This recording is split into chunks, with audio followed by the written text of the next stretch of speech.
Next നമ്മൾ നോക്കാൻ പോകുന്നത് സോളാർ എന്നുള്ള നോവലാണ്. അത് എഴുതിയിരിക്കുന്നത് അയാൻ മക്കിവാൻ ആണ്. അതൊരു സറ്റേറിക്കൽ നോവലാണ്. അതായത് ക്ലൈമറ്റ് ചേഞ്ചിൻ്റെ കോംപ്ലക്സിറ്റീസിനെ കുറിച്ചും അതുപോലെ തന്നെ സയൻസ് അല്ലെങ്കിൽ സയൻറ്റിഫിക് ഫീൽഡുമായിട്ട് റിലേറ്റഡ് ആയിട്ടും നമ്മുടെ ഹ്യൂമൻ ബീയിങ്സിൻ്റെ ഓരോ നെഗറ്റീവ് ഷെയ്ഡ്സിനെ കുറിച്ചാണ് ഈ നോവൽ സംസാരിക്കുന്നത്.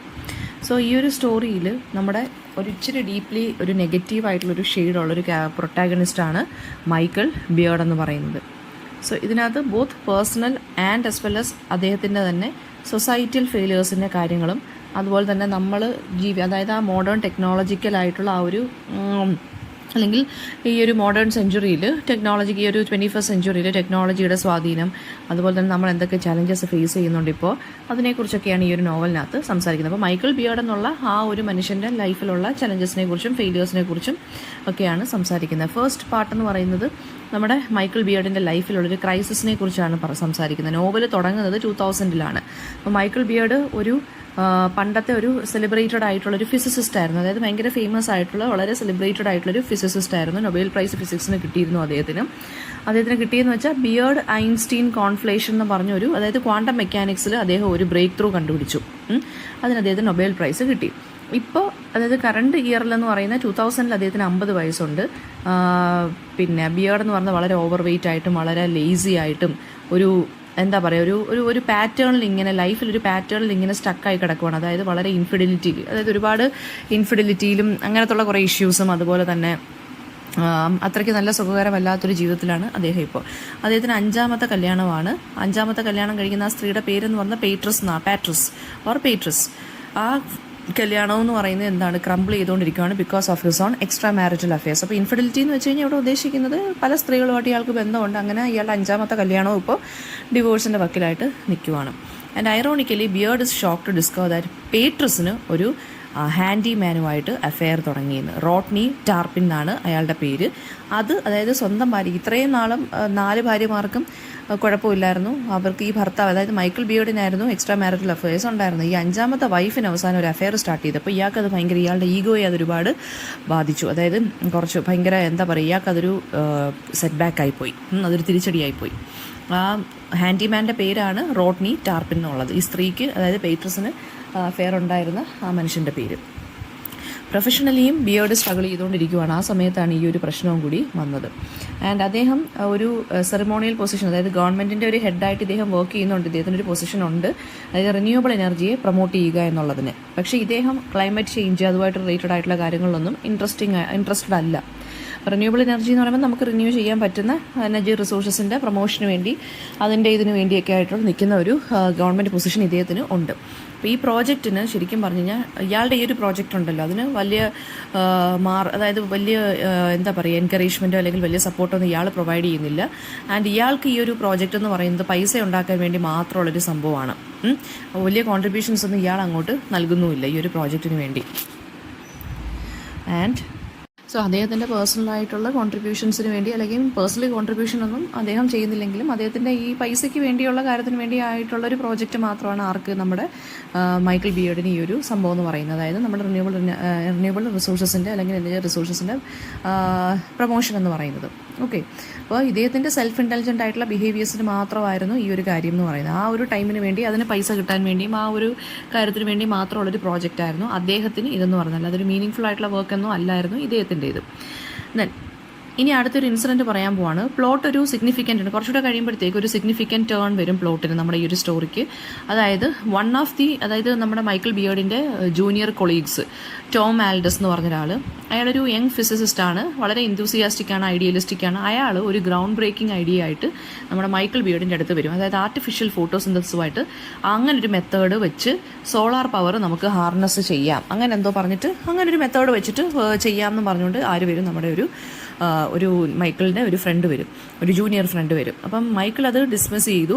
അതായത് എന്താ പറയുക, അയാൾക്ക് വലിയ ഇൻട്രസ്റ്റ് ഒന്നും ഇല്ല ഇപ്പോൾ ലൈഫിനോട് തന്നെ. ഭയങ്കര നെഗറ്റീവായിട്ട് ഭയങ്കര ഒപ്റ്റിമിസ്റ്റിക് അല്ല, വളരെ പെസിമിസ്റ്റിക് ആയിട്ട് ചിന്തിച്ചുകൊണ്ടിരിക്കുകയാണ് ലൈഫിനെ കുറിച്ച്. സോ അപ്പം ഇയാൾക്ക് തികച്ചും ഓപ്പോസിറ്റായിട്ട് ഒരു ക്യാരക്ടറാണ് ടോം ആൽഡസ് എന്ന് പറയുന്നത്. അയാൾ വളരെ ഐഡിയലിസ്റ്റിക്, ഞാൻ പറഞ്ഞു ഭയങ്കര വൈബ്രൻ്റ് ആയിട്ടൊരു യങ് ഫിസിസിസ്റ്റ് ആയിരുന്നു. സോ അയാൾ ഈ ഒരു ഐഡിയ ആയിട്ട് വന്നപ്പോൾ ഇയാൾ വലിയ ഇൻട്രസ്റ്റ് ഒന്നും കാണിച്ചില്ല. വൺ ഈവനിങ് മൈക്കിൾ ബിയേർഡ് എന്ത് ചെയ്തു, വീട്ടിൽ വന്നു.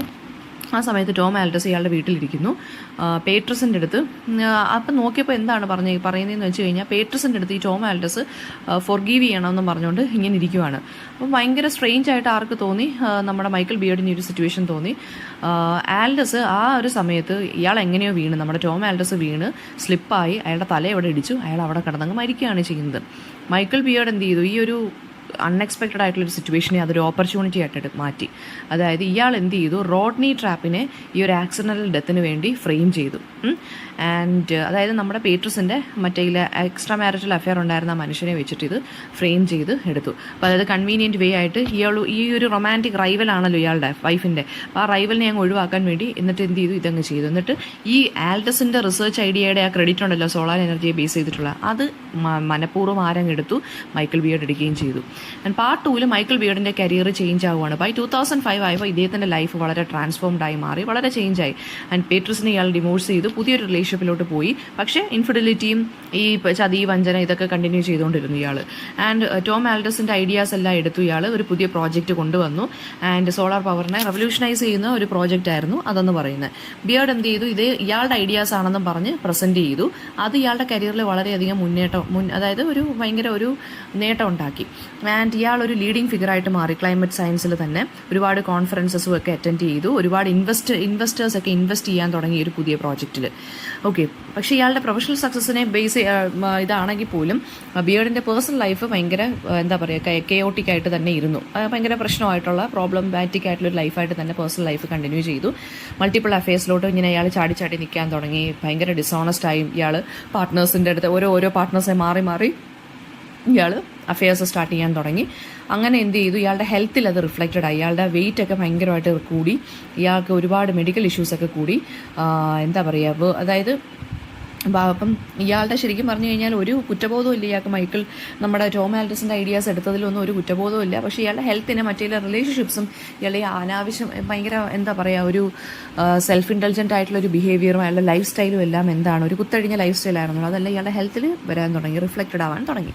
പാർട്ട് 3 എന്ന് പറയുന്നത് ഇയാളുടെ ഡൗൺഫോൾ ആണ്. ബൈ 2009 ആയപ്പോഴത്തേക്കും ഇയാളുടെ സോളാർ എനർജി പ്രോജക്റ്റ് ഇങ്ങനെ ലോഞ്ച് ചെയ്യാറായി. അങ്ങനെ ഇയാൾ ഒരു പ്രോട്ടോടൈപ്പ് അൺവെയിൽ ചെയ്യാൻ പോവുകയാണ്. അതായത് സോളാർ പാനലിൻ്റെ ഒരു പ്രോട്ടോടൈപ്പ് അൺവെയിൽ ചെയ്യുന്നത് വളരെ ഒരു ലാർജ് സ്കെയിൽ പ്രോഗ്രാമായിട്ട് ഒരു ഇവൻ്റ് ആയിട്ട് തന്നെ ഇയാൾ കണ്ടക്ട് ചെയ്യാൻ പോവുകയാണ്. പക്ഷേ ഇയാളുടെ പാസ്റ്റ് ചോയ്സസ് ഉണ്ടല്ലോ അതിങ്ങനെ വരാൻ തുടങ്ങി, ഇയാളെ അലട്ടാൻ തുടങ്ങി. ലീഗൽ ഇഷ്യൂസും പേഴ്സണൽ ഇഷ്യൂസും ഒക്കെ വരാൻ തുടങ്ങി. ആൻഡ് ഇയാളുടെ പേഴ്സണൽ റെപ്യൂട്ടേഷനും പേഴ്സണൽ ലൈഫിനെയൊക്കെ ഇത് ഡിസ്ട്രോയ് ചെയ്യാൻ തുടങ്ങി. പാസ്റ്റിലുള്ള ഒരുപാട് പേര് ഇങ്ങനെ മുന്നോട്ട് വരാൻ തുടങ്ങി. അതായത് ടോം ആൽഡസിൻ്റെ വീഡോ ഇയാളെ അക്യൂസ് ചെയ്തു. അതായത് ഇവരുടെ ഹസ്ബൻഡിൻ്റെ റിസർച്ച് ഇയാൾ കട്ടെടുത്തതാണെന്നും ഇൻവെസ്റ്റേഴ്സിലെ ഇയാളുടെ അടുത്ത് ഇതിനെക്കുറിച്ച് ചോദിച്ചു. ഫിനാൻഷ്യൽ കോൺട്രിബ്യൂഷൻസ് എല്ലാം തിരിച്ചു തരാൻ പറഞ്ഞു. ഇയാളുടെ ഫോർമർ പാർട്ട്നേഴ്സൊക്കെ ഇയാളുടെ അടുത്ത് എക്സ്പ്ലനേഷൻസ് ഒക്കെ ചോദിച്ചു ഇയാളുടെ പുതിയ ബിഹേവിയറിൽ. ആൻഡ് മോർ ഓവർ ഇയാളുടെ ഹെൽത്ത് ഡിറ്റോറേറ്റ് ചെയ്യാൻ തുടങ്ങി. ആൻഡ് ഇയാളുടെ പുവർ ലൈഫ് സ്റ്റൈൽ ചോയ്സസ് കാരണം ക്ലൈമാക്സിനകത്ത് പറയുന്നതെന്ന് വെച്ചാൽ മൈക്കിൾ ബിയർഡിൻ്റെ വേൾഡ് ക്രംബിൾ ചെയ്യാൻ തുടങ്ങി ഇയാളുടെ സെൽഫിഷ്നെസ്സും ഡിസോണസ്റ്റിയും അറഗൻസും കൊണ്ട്. അപ്പം നോവൽ എൻഡ് ചെയ്യുന്നത് വളരെ കൺഫ്യൂസിംഗ് ആയിട്ടുള്ള രീതിയിലാണ്. അതായത് മൈക്കിൾ ബിയർഡിൻ്റെ ഫേറ്റ് എന്തായി എന്ന് പറയുന്നില്ല. അയാളുടെ ഫേറ്റ് അങ്ങനെ തന്നെ അൺറിസോൾവ് ആയിട്ട് ഇങ്ങനെ നിൽക്കുവാണ്. അതായത് റീഡേഴ്സ് ഇങ്ങനെ അന്തം വിടുന്ന കണക്കാണ് നമ്മുടെ നോവൽ തീരുന്നത്. അതായത് റീഡേഴ്സിന് കറക്റ്റായിട്ട് പറയുന്നില്ല ഇയാൾ എന്തായി, ഇയാളുടെ ഡൗൺഫോളോ എന്തെങ്കിലും പ്രശ്നങ്ങൾ ഉണ്ടാക്കിയോ എന്നൊന്നും നമുക്ക് അറിയത്തില്ല. ഇത് വരുന്ന തീംസ് എന്ന് പറയുന്ന ക്ലൈമറ്റ് ചേഞ്ചും ഹ്യൂമൻ ഫ്ലോസുമാണ്, FLAWS, അതായത് negative shades of human beings. Novel use ചെയ്യുന്ന മൈക്കിൾ ബിയർഡിന് ഒരു വെഹിക്കിളായിട്ടാണ് ഇവിടെ യൂസ് ചെയ്യുന്നത്. അതായത് നമ്മുടെ സൊസൈറ്റിയിൽ ഇൻഡിഫറൻസിന്, അതായത് മൈക്കിൾ ബിയർഡിന് വലിയ താല്പര്യമൊന്നുമില്ല ക്ലൈമറ്റ് ചേഞ്ചിനെ കുറിച്ചൊന്നും. പക്ഷേ ഒരുമാതിരിപ്പെട്ട ഒരു 70% അല്ലെങ്കിൽ 60% ഹ്യൂമൻ ബീങ്സും അങ്ങനെ തന്നെയാണ്. നേച്ചറിനെ പ്രൊട്ടക്ട് ചെയ്യണം എന്നൊക്കെയുള്ള ഒരു താല്പര്യമില്ലാത്ത ഇൻഡിഫറൻ്റ് ആയിട്ട് നിൽക്കുന്ന ആളുകളാണ്. സോ അതാണ് ഇവിടെ കാണിക്കുന്നത്. പിന്നെ ഇയാൾക്ക് ഈ റിന്യൂവബിൾ എനർജിയിലൊന്നും വലിയ ഇൻട്രസ്റ്റ് ഒന്നുമില്ല. ഇയാളുടെ ഓപ്പർച്യൂണിസ്റ്റിക് ആയിട്ടുള്ള ബിഹേവിയറാണ്. ഇയാൾ എന്ത് ചെയ്യാണ്, ഒരു സെൽഫിഷ് ആയിട്ടുള്ളൊരു മനുഷ്യനാണ് അല്ലേ. പിന്നെ വരുന്നത് ഹ്യൂമൻ നെഗറ്റീവ് ഷോസും സെൽഫ് ഡിസ്ട്രക്ഷനും. അതായത് മൈക്കിൾ ബിയർഡ് എന്ന് പറഞ്ഞാൽ വളരെ ഡീപ്ലി നെഗറ്റീവ് ആയിട്ടുള്ളൊരു ക്യാരക്ടറാണ്. ഗ്രീഡ്, അറഗൻസ്, മോറലായിട്ടുള്ള എപ്പതി അങ്ങനെയൊക്കെയുള്ളൊരു ക്യാരക്ടറാണ് ഇയാൾക്ക്. ഇയാളുടെ ആക്ഷൻസ് എന്ന് വെച്ചാൽ സെൽഫ് ഇൻട്രസ്റ്റ് അല്ലെങ്കിൽ സെൽഫിഷ് ആയിട്ടുള്ള ആക്ഷൻസാണ് ഇയാൾക്കുള്ളത്. പോസിറ്റീവായിട്ട് സൊസൈറ്റിക്കോ എൻവയോൺമെൻറ്റിനോ ഒന്നും കോൺട്രിബ്യൂട്ട് ചെയ്യാൻ ആർക്ക് താല്പര്യമില്ല, ഇയാൾക്ക് താല്പര്യമില്ല. ആൻഡ് മാത്രമല്ല ഇയാളുടെ ഒരു ഡിക്ലൈൻ ഉണ്ടല്ലോ, അത് ഹ്യൂമൻ ബീയിങ്സിൻ്റെ തന്നെ മൊത്തത്തിൽ ഹ്യൂമാനിറ്റിയുടെ തന്നെ ഒരു ഇന്നബിലിറ്റിയാണ്. അതായത് നമ്മുടെ തന്നെ ഡിസ്ട്രക്റ്റീവ് ഹാബിറ്റ്സിൽ നമ്മൾ അനുഭവിക്കും എന്നുള്ളത് ഞാനൊന്ന് കാണിക്കുകയാണ് ചെയ്യുന്നത്. പിന്നെ ഇതിനകത്ത് വരുന്ന സറ്റയർ എന്ന് പറയുന്നത് എന്താണ്, സയൻറ്റിഫിക് കമ്മ്യൂണിറ്റിയെ മൊത്തത്തിലൊന്ന് സറ്റാറിക്കലായിട്ട് പോർട്രേ ചെയ്തേക്കുവാണ്. ഹീറോയും ഈഗോയും അതുപോലെ തന്നെ കോമ്പറ്റീഷനും ഒക്കെ ഉള്ളൊരു ഫീൽഡായിട്ട് സയൻറ്റിഫിക് കമ്മ്യൂണിറ്റിയെ മൊത്തത്തിൽ കാണിക്കുകയാണ്. ക്ലൈമറ്റ് ക്രൈസിസിൻ്റെ ഒരു സീരിയസ്നെസ്സിനെ കുറിച്ചാണ് ഇത് പറയുന്നത്. ഓക്കെ, പിന്നെ മൈക്കിൾ ബിയേർഡിൻ്റെ ക്യാരക്ടർ അനാലിസിസ് നോക്കുകയാണെന്നുണ്ടെങ്കിൽ ഇയാളൊരു ആൻറ്റി ഹീറോ ആണ്. നെഗറ്റീവ് ഷെയ്ഡുള്ളതായതുകൊണ്ട് ഇയാളെ ഹീറോ എന്ന് വിളിക്കാൻ പറ്റില്ല, ആൻറ്റി ഹീറോ ആണ്. ഒരു കോംപ്ലക്സ് ആയിട്ടുള്ളൊരു ക്യാരക്ടറാണ്. വൺസ് ബ്രില്യൻ്റ് സയൻറ്റിസ്റ്റ് ആയിരുന്നു, പിന്നീട് ഹ്യൂമൻ അയാൾ വളരെയധികം വീക്കായിട്ട് മാറി. പിന്നെ പേഴ്സണൽ ഫെയിലറും അതുപോലെ തന്നെ ഇയാളുടെ ലൈഫിലും ഇയാളുടെ പ്രൊഫഷനിലും എല്ലാം ഇയാളൊരു ഫെയിലർ തന്നെയായി മാറി അല്ലേ. വളരെ എന്താ പറയുക, ക്ലൈമറ്റ് ചേഞ്ചിനോടൊന്നും വലിയ താല്പര്യമൊന്നും ഇല്ലാത്ത സെൽഫിഷ് ആയിട്ടുള്ള ഗ്രീഡി ആയിട്ടുള്ള ഒരു അറഗൻ്റ് ആയിട്ടുള്ളൊരു മനുഷ്യനാണ്. ഇയാളുടെ ഫ്രണ്ടിൻ്റെ തന്നെ ക്രെഡിറ്റ് ഇയാൾ എടുക്കാൻ നോക്കി അല്ലേ. പിന്നെ പേട്രസ് എന്ന് പറയുന്നത് എന്താണ്, ലെസ് പ്രൊമിനൻറ്റ് റോളാണ്. പക്ഷേ ഇയാൾക്ക് അവളുടെ അഫെയർ ടാർപ്പിനുമായിട്ട് ഇവർക്ക് അഫെയർ ഉണ്ടായിരുന്നു.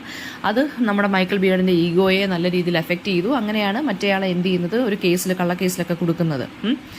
ടോം ആൽഡസ് എന്ന് പറയുന്ന യൂത്ത്ഫുൾ, ഞാൻ നേരത്തെ പറഞ്ഞ പോലെ ഐഡിയലിസ്റ്റിക് ആയിട്ടുള്ള വൈബ്രൻ്റ് ആയിട്ടുള്ള യങ് ഫിസിസിസ്റ്റ് ആയിരുന്നു. അയാൾക്ക് ഇന്നോവേറ്റീവ് ആയിട്ടുള്ള ഒരുപാട് ഐഡിയാസ് ഉണ്ടായിരുന്നു. പക്ഷേ അയാളുടെ ട്രാജിക് ഡെത്ത് എന്താണ് കാണിക്കുന്നത്, ശരിക്കും പറഞ്ഞാൽ ഈ മൈക്കിൾ ബിയേർഡിന് അതൊരു ചാൻസ് ആയിട്ട് കൊടുത്ത് അയാൾ ലൈഫിൽ ഒരുപാട് സക്സസ്ഫുൾ ആവാൻ ശ്രമിച്ചു. പക്ഷേ അയാൾക്ക് എന്ത് ചെയ്തു, അവസാനം ഇയാളും ഡൗൺഫോൾ അതായത് ഇയാൾ ഫെയിലായി പോവുകയാണ് ചെയ്യുന്നത്. പിന്നെ സറ്റാറിക്കൽ ടോണിലാണ്, ഡാർക്ക് ഹ്യൂമറസ് ടോണിലാണ് എഴുതിയിരിക്കുന്നത്. നറേറ്റീവ് സ്റ്റൈൽ എന്ന് പറഞ്ഞാൽ കുറച്ച് ഐറോണിക്കലായിട്ടും ഒക്കെയാണ് എഴുതിയിരിക്കുന്നത്. പിന്നെന്താണ് പറയുന്നത്, ഒരുപാട് സയൻറ്റിഫിക് ടേംസ് ഒക്കെ ഇതിനകത്ത് യൂസ് ചെയ്തിട്ടുണ്ട് കേട്ടോ. അതുപോലെ തന്നെ ക്ലൈമറ്റ് സയൻസിനെ കുറിച്ച് പറയുന്നുണ്ട്. പിന്നെ സോളാർ എനർജി എന്ന് പറയുന്നത് ഇവിടെ ഒരു സിമ്പിളാണ്, അതായത് ഹോപ്പാണ്. അപ്പോൾ ഒരു സസ്റ്റൈനബിൾ ഫ്യൂച്ചറിന് വേണ്ടിയും ഒക്കെയുള്ളൊരു ഹോപ്പായിട്ടാണ് സോളാർ എനർജിയെ കാണിക്കുന്നത്. ടോം ആൽഡസിൻ്റെ ഐഡിയയാണ് ഇതെന്ന് പറയുന്നത്. അയാളുടെ ഗുഡ് ഇൻറ്റൻഷൻ ആയിട്ട് പോലും ഇയാൾ അവസാനം എന്ത് ചെയ്തു, ഇയാളുടെ ഐഡിയാസ് മൈക്കിൾ ബിയേർഡ് എന്ന് പറയുന്ന ആ ഒരു സെൽഫ് സെൻറ്റേർഡ് മാൻ കട്ടെടുത്ത് അതിനകത്ത് പ്രോജക്റ്റ് ഡെവലപ്പ് ചെയ്ത് എടുക്കുകയാണ് ചെയ്യുന്നത്.